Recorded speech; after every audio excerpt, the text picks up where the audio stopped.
What's going on, guys? Look, the market is gonna go up, it's gonna go down, it's gonna do what it does. There's not really that much that we can do to influence it. In this video, I'm going to talk about Typerium. As you know, Typerium is a project which I do like a lot. It's the first ICO I am going to invest into myself personally. So let's hop into the video, guys. But first off, I want to talk about this video because I actually recorded it a couple of days ago, and then they released a statement saying that they are pushing back the date of the sale. So I was like, oh. And so I decided not to release that video because it was outdated. I was talking about the dates in which they were gonna release the sales of the ICO and so on. So I decided to not release that video. But yeah, it's going to start this Monday, so in a couple of days. So I want to go to the statement itself, saying, due to overwhelming demand and interest in Typerium, we have decided to move the pre-sale to May 30th. This will allow everyone to complete the Know Your Customer and registration processes so that all of our supporters have a fair opportunity to purchase Type tokens. And all in all, I think this is good. It means, first off, it means that there's a lot of people who are actually willing to buy Type tokens. They are struggling to keep up with the demand, so to speak, which I do like. And also it means like they are doing it by the books, so it's gonna be more secure for them as a project, meaning that it's gonna be more secure for you as an investor, because you don't want it to go to zero tomorrow, right? If you're investing into Typerium. So it means that they take these issues or these matters seriously.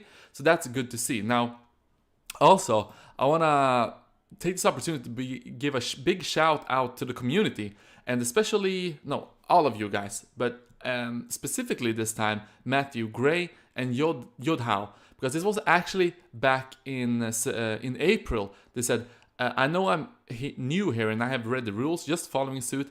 If it is at all possible, could you maybe do a video on the Typerium ICO? They have an amazing bounty rewards program, and also Yodhao here talking about Typerium. So without you guys, I wouldn't have been able to get my eyes open for this project. So I want to thank you, and this is how we grow as a community. We use our combined intelligence and resources at play here in order to take advantage of this massive, big financial opportunity that we have in this space. So let's go to their Twitter, and they have been getting a lot of good reviews here from the major publications, I guess you should say. So Track Rating said 5.0, ICO holder 4.2, ICO rated 4.8, ICO marked 8.7, the tokener 4.8. So that's good to see that a lot of people seem to appreciate the value in Typerium and what it could become. So empowering creators. If you have not watched our in-depth review of Typerium, then make sure to do that. It's on our channel. Due to overwhelming worldwide demand and interest in Typerium and it's the same thing that they said in the Twitter post. So if you don't know what Typerium is, it's a content creation platform. More specifically, you can go to the token distribution here. You can see that it's fair. And what I do like, I'm going to talk about this right here. Let's see. Tokens not sold in the token sale will be burned. This is one of the major criteria I have if I'm gonna invest into an ICO. So what some projects do, let's say they're gonna sell you 50 million worth of their whatever ICO token that they are giving away. So they're gonna sell 50 million of token, and let's say they only sell 25 million. What some of them do is they take the rest, the 25 which they did not sell, and they keep it for themselves. They can dump it on an exchange, or they basically do whatever they want with it. But some ICOs actually burn those tokens so that they get out of the ecosystem, which is good for you as an investor, because it makes the value of the tokens that they actually sold, it makes them more valuable in a sense.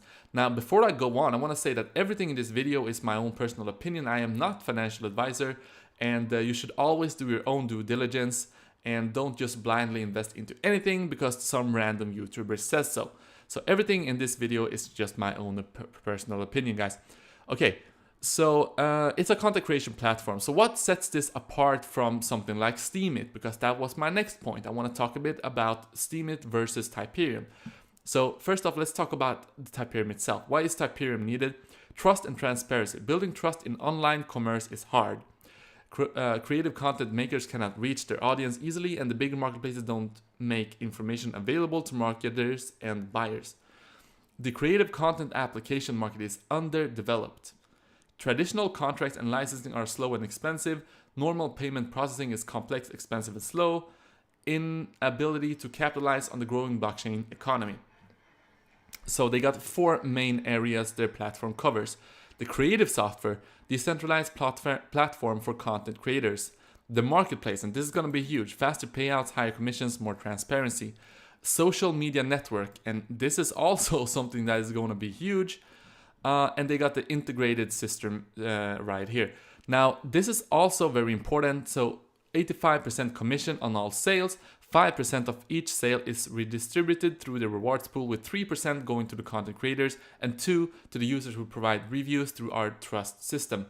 So that incentivizes people to actually use the platform, and all people who are part of the platform are going to profit it one way or another, as long as you're actually kind of like our Discord community. As long as you are in it and you are being part of the community and doing stuff on it. So I want to talk a bit about their team. They have a massive team with a lot of experience in this particular field, which is good to see. But I want to say, when you're making a content creator platform, you're making a social media network. One of the big things for me is seeing how they have been able to replicate that on their own platforms. And I made a post a couple of weeks ago, I think it's now, talking about which ICO should we invest into. You had a couple of different options, and Typerium won by like 95%. So them being able to build such a massive community for themselves on Twitter, on Telegram, all over the place, that's a good solid foundation to stand on if you're actually going to make a social media network yourself together with the marketplace and whatnot. Now I want to talk about some of the different things here in regards to Steemit. So what I do like on Typerium, and this ties into the viral successes of Instagram, Snapchat, and things like that. The ability to customize your own posts using filters, using different fonts and stuff like that is massive. I think that retains retention, and it helps you grow a more loyal community, so to speak, because there's always that interest that you want to change stuff with your post, as opposed to Steemit, which you can go here, you can post stuff, and then you have your text, you can have a logo here, you can have some pictures, but it's not going to be, it's not that sexy, so to speak. And this is one of the major things with Typerium. I think that is going to be huge, the ability to customize your own posts and your own content. Now, another thing which is massive is the ability to kind of interconnect the existing social medias to Typerium. So you can create your posts on Typerium and you can customize it the way you want it, and then you can actually post it on the old or the major social medias out there. So Instagram, YouTube, I don't know what options they're gonna have, but that is also another thing which is going to incentivize people to go to the Typerium platform, because they're gonna say, okay, I can customize it in an amazing way here, and I'm actually going to be incentivized and earn these type tokens in one way or another by actually being part of the community. Another thing I want to talk about is the hard cap here, $40 million if they actually manage to reach the hard cap of their sale. And this is, I think, pegged to the Ethereum price of $533. So now the Ethereum price is a little bit higher. So I think that they're going to raise something like $50 million. I could be wrong with that, so don't quote me on that. But if you look at something like Steemit, which they are going to compete with, they have a market cap of $737 million. So that's a massive platform, and I'm not saying that they're gonna take over Steemit by any means tomorrow. But it just helps you put it all into perspective, because it's not even 10% of the market cap of Steemit. Again, everything in this video, my own personal opinion. This is not financial advice. It could go either way. It could go up, it could go down. But this is one of the projects which I am super excited about. Another thing is something I found very odd on Steemit is the ability to send private message to yourself or to each other. If you don't know, we actually have a Skrilla King Steemit, which I'm not using that much. But when I used it, yeah, I was like, okay, so this is a social media network, but there's no way for you to send private messages to the users, which is weird. I think that Typerium is gonna have that ability, so that's just one thing that sets them apart from Steemit. But hey guys, I want to know your opinion right now. The sale starts on Monday, and I want to know, what do you think is gonna come out of this ICO? Do you think it's gonna be a successful ICO? Do you think that it's gonna be a so-so ICO, or do you think that it's going to completely fail? I would love to hear your opinions down in the comment section below. And until then, I will see you guys in the Discord channel.